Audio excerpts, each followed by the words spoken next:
कांग्रेस ने कहा विधायकों का निलंबन हो वापस वरना नहीं चलने देंगे सदन। विधानसभा परिसर में दूसरे दिन भी धरने पर बैठे निलंबित कांग्रेस विधायक सरकार के खिलाफ जोरदार नारेबाजी। हिमाचल में फिर बढ़ने लगा कोरोना, 98 बौद्ध भिक्षुओं और 5 विद्यार्थियों समेत 132 नए पॉजिटिव केस।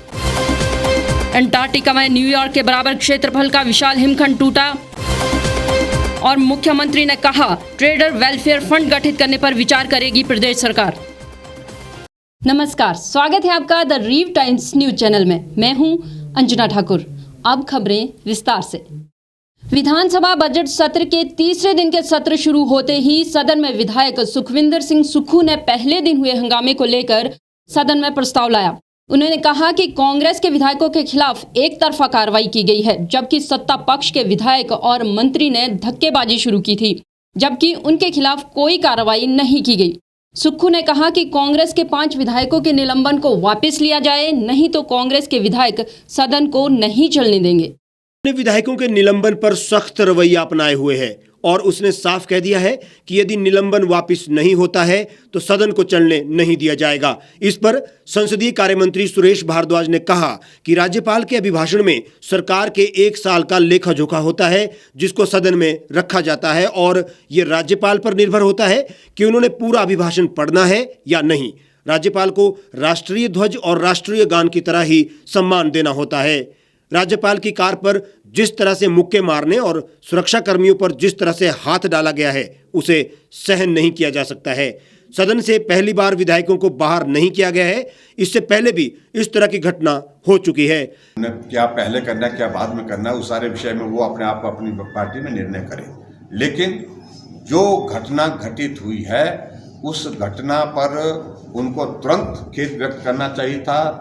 राज्यपाल महोदय जी के पास जाकर के माफ़ी मांगनी चाहिए थी और उसके बाद जो है हिमाचल प्रदेश की जनता से भी माफ़ी मांगनी चाहिए उनको, क्योंकि उन्होंने जो काम किया है वो संवैधानिक व्यवस्थाओं के अनुरूप नहीं किया है। कांग्रेस के विधायकों के निलंबन को आपसी बातचीत से बहाल किया जा सकता है, लेकिन कांग्रेस के विधायकों को पहले बिना किसी कंडीशन के राज्यपाल से माफ़ी मांगनी होगी। उसके बाद ही बातचीत से बहाली पर निर्णय लिया जा सकता है। सरकार की तरफ से मुख्यमंत्री और मंत्री पहले ही पूरे घटनाक्रम को लेकर माफी मांग चुका है और अब बारी कांग्रेस की है। पहले माफी मांगे, उसके बाद निर्णय होगा। सभी सदस्यों ने जिनने बोलने की बात की, सुखविंदर सुक्खू जी ने बोलने के लिए आग्रह किया, लंबा बोले। आशा कुमारी जी ने कहा कि मुझे भी बोलना है, उनको भी बोलने का मौका दिया। उन्होंने बहुत लंबी अपनी बात विस्तार से कही और हमारे पार्लियामेंट्री अफेयर मिनिस्टर ने उनको जवाब दिया, सरकार के पक्ष को उनके सामने रखा। उसके बाद जब बार बार वो डिप्टी स्पीकर को इंगित कर रहे थे नाम के साथ, तो उनको अपने पक्ष रखने का अधिकार है और नियमों के अनुसार उन्होंने अध्यक्ष महोदय से परमिशन मांगी। परमिशन मांगने के बाद अध्यक्ष महोदय ने उनको इजाज़त दी बात कहने के लिए। जब से बात कहने लगे तो शोर डालने की कोशिश हुई और शोर डालने तक भी बात मान ली, चलो, लेकिन उसमें वहाँ पर सत्ता पक्ष के विधायक को, क्योंकि हमारे डिप्टी स्पीकर जो है वो विपक्ष की जो बैठने की व्यवस्था होती है उसके करीब होते हैं, तो वहाँ जाकर के उनके पास जाकर के उनको धमकी देने लग पड़े, जो सब लोगों ने देखा, मीडिया ने देखा।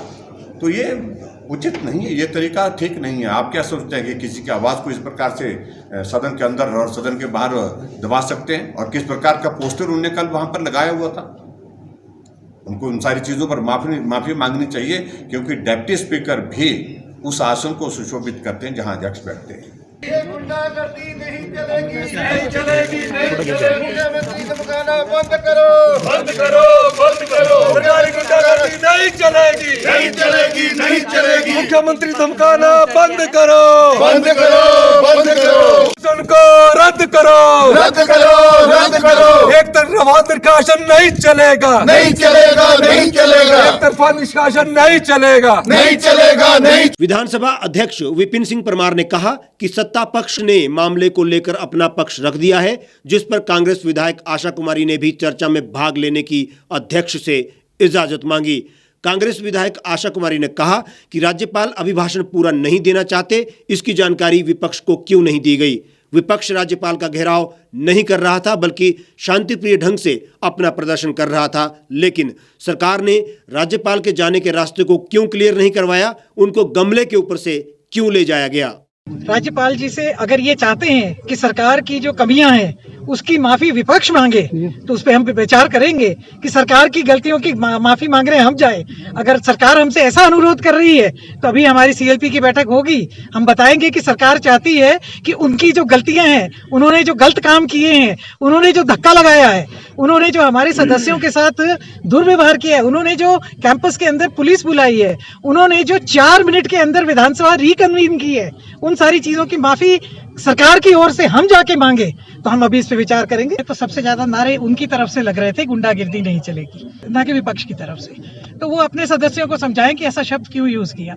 हम में से जिसने भी ऐसा यूज किया था, चाहे वो मैं ही थी, हमने यूज करते साथ ही वापस भी ले लिया कि अगर ये शब्द जो है इसको हम नहीं कहना चाहेंगे आपको। मगर एक बात निश्चित है, जो आरोपी है हंसराज जी, मैंने हाउस में भी कहा और अभी भी कह रही हूँ कि हमारे छोटे भाई की तरह है सबके, लेकिन अगर वो इस तरह का अपना व्यवहार रखेंगे कि अपने विपक्ष के सदस्यों को धक्का मुक्की करेंगे, वो भी लीडर ऑफ ऑपोजिशन को धक्का मुक्की करेंगे, तो निश्चित तौर में उनको हाउस में, विपक्ष जब हाउस के अंदर होगा, उनको बोलने नहीं देंगे। किसी ने गलत करने की मंशा ही नहीं थी, इंटेंट ही नहीं था, लेकिन भारतीय जनता पार्टी ये सोचकर कार्य कर रही है कि हम जो करेंगे वो सही है, जो कांग्रेस पार्टी सही भी करेगी उसको गलत ठहराना है, ये उनकी मुख्यमंत्री। बजट सत्र के तीसरे दिन मंगलवार को भी हिमाचल प्रदेश विधानसभा के मुख्य गेट पर विपक्ष के निलंबित 5 विधायकों का प्रदर्शन जारी रहा। सुबह से नेता प्रतिपक्ष मुकेश अग्निहोत्री के नेतृत्व में सभी विधायक विधानसभा परिसर में जमीन पर बैठे रहे। गूंज उठेगा इनकलाब के नारों से, कांग्रेस पार्टी जिंदाबाद जिंदाबाद जिंदाबाद। गुंडागर्दी नहीं चलेगी नहीं चलेगी नहीं चलेगी। जो हिटलर की चाल चलेगा वो हिटलर की मौत मरेगी। भाजपा सरकार हाय थू हाय थू हाय थू। जयराम सरकार हाय हाय हाय हाय हाय। झूठे मुकदमे नहीं चलेंगे नहीं चलेंगे नहीं चलेंगे। सुरक्षा कर्मियों के कड़े पहरे के बीच सरकार के खिलाफ जमकर नारेबाजी हो रही है। बता दें, सोमवार को नेता प्रतिपक्ष मुकेश अग्निहोत्री ने कहा था कि राज्यपाल के अभिभाषण के दौरान हुए घटनाक्रम के मास्टरमाइंड मुख्यमंत्री जयराम ठाकुर है। सीएम अपनी पुलिस टीम के साथ आए और धक्के लगाने लगे। विपक्ष के सदस्यों को मालूम हुआ कि सीएम के इशारे पर यह सब कुछ हो रहा है। बहरहाल हंगामे पर विधायकों के निलंबन पर ना तो सरकार झुकने को तैयार है और ना ही निलंबित विधायक। अब देखना यह होगा कि सियासी ड्रामा और कितने दिन चलता है। गूंज उठेगा इनकलाब के नारों से, कांग्रेस पार्टी जिंदाबाद जिंदाबाद जिंदाबाद। कांग्रेस पार्टी जिंदाबाद जिंदाबाद जिंदाबाद। ये बेरोजगारी कहां से आई? भाजपा लाई भाजपा लाई। मुर्दाबाद मुर्दाबाद। गुंडागर्दी नहीं चलेगी नहीं चलेगी नहीं चलेगी। गुंडागर्दी नहीं चलेगी नहीं चलेगी नहीं चलेगी। जो हिटलर की चाल चलेगा वो हिटलर की मौत मरेगी। भाजपा सरकार हाय थू हाय थू हाय थू। बीजेपी सरकार हाय हाय हाय हाय हाय हाय। जयराम सरकार हाय हाय हाय हाय हाय। ये बेरोजगारी कहां से आई? भाजपा लाई भाजपा लाई। गवर्नर एड्रेस नहीं पढ़ाना था तो विपक्ष को विश्वास में क्यों नहीं लिया? और स्थिति तो वहीं से पैदा हुई। पूरी तरह फेल है। कोविड काल में हुआ भ्रष्टाचार है और उसकी परतें खुलेंगी आने वाले समय में।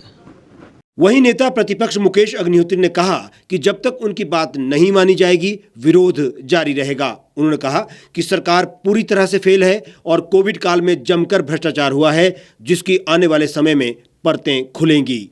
जब विधानसभा शुरू हुई, बजट सत्र शुरू हुआ, उसमें जो है जिस तरीके से सरकार का आचरण रहा है और जिस तरीके से विपक्ष पे हमला हुआ है, विपक्ष सत्तारूढ़ दल द्वारा मुख्यमंत्री और उनके मंत्री और उपाध्यक्ष और पुलिस के सहयोग से, उसके खिलाफ लड़ाई लड़ी जाएगी। और एक तरफा कार्रवाई जो है इन्होंने की है, कांग्रेस के एमएलएज को बाहर किया है, जबकि सदन में कुछ घटित ही नहीं हुआ, सदन के अंदर कुछ घटित ही नहीं हुआ। 4 मिनट में आप सदन रिकॉल कर रहे हो, पूरे संसार में नहीं हुआ होगा कि 12:46 पे आप सदन बुला रहे हो और 12:50 पे एमएलए को बाहर कर रहे हो। कि कहाँ पे ये कानून है कि without publicity, without due procedure अपनाए आप जो है सदन को कॉल करो, क्योंकि आप मेलाफाइट थी आपकी मंशा यही थी कि कांग्रेस के एमएलए को बाहर करना है, जबकि भाजपा के लोग बाहर जाने थे, जिन्होंने कांग्रेस के पीसफुल प्रदर्शन में जो है आके जो घुसे थे, मुख्यमंत्री सहित जो सारे लोग घुसे थे, भगदड़ तो वहाँ मची। इस सारे प्रकरण के लिए हमने कहा कि सरकार दोषी है और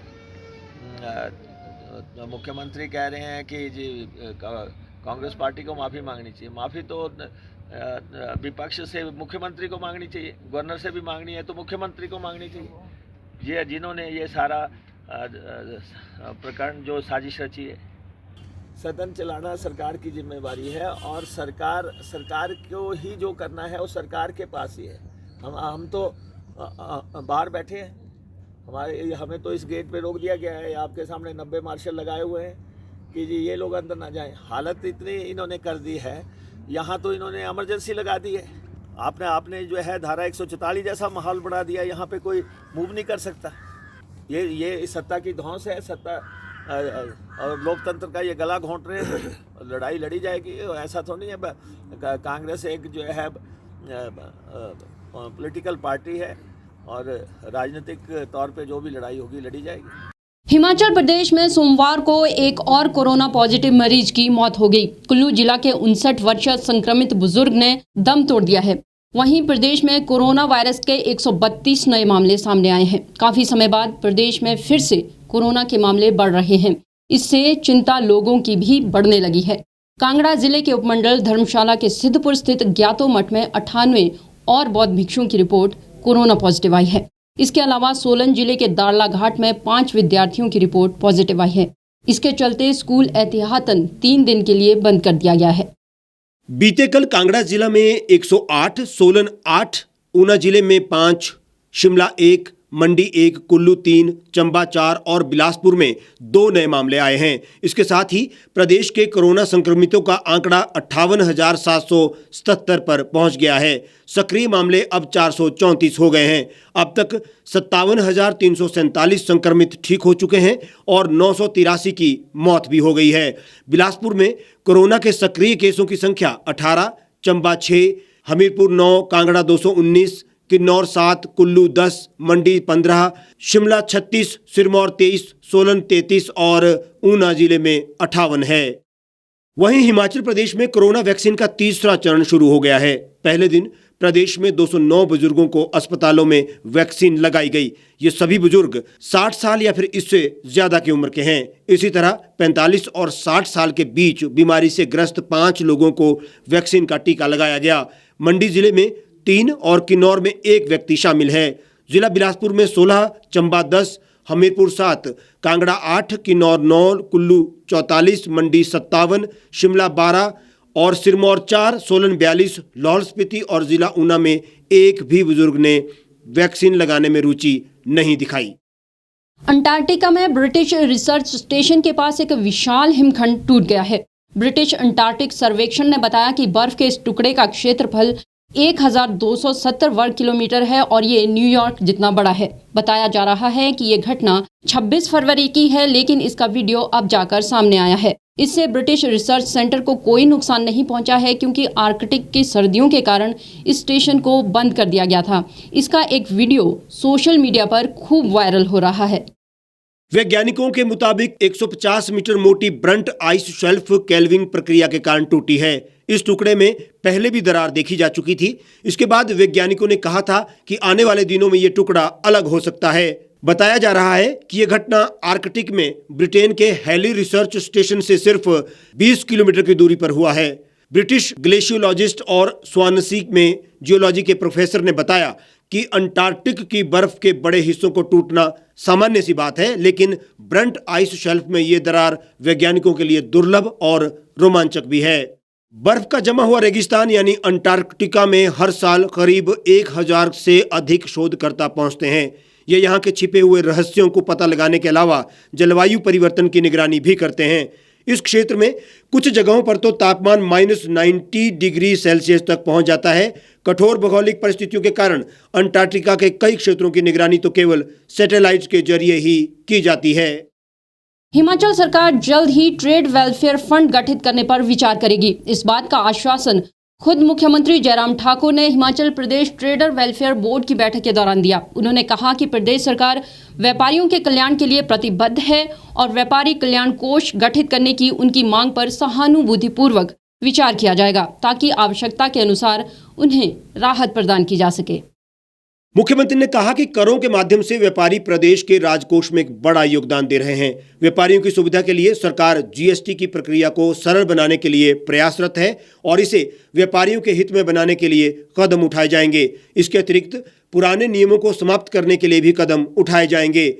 इस मामले पर विचार करने के लिए एक संयुक्त समिति का गठन किया जाएगा। मुख्यमंत्री ने व्यापारियों को आश्वस्त किया कि उनकी सभी जायज मांगों और सुझावों पर सहानुभूतिपूर्वक विचार किया जाएगा। इस बुलेटिन में फिलहाल इतना ही। बाकी तमाम खबरों के लिए आप जुड़े रहिए और देखते रहिए द रीव टाइम्स।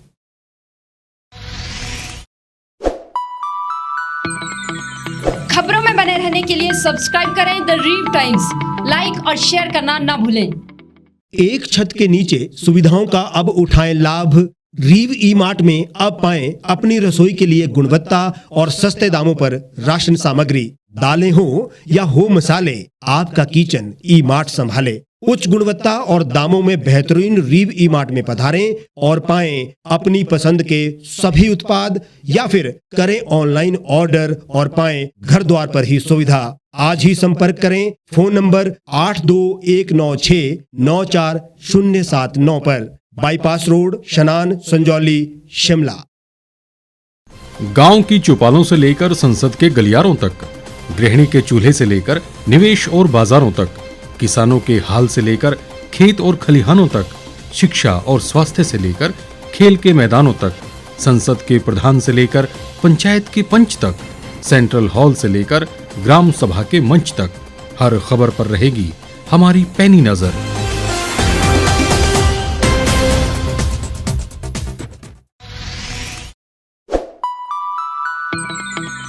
लेटेस्ट खबरों के लिए यूं ही देखते रहिए द रीव टाइम्स। लाइक, शेयर और सब्सक्राइब करना ना भूलें।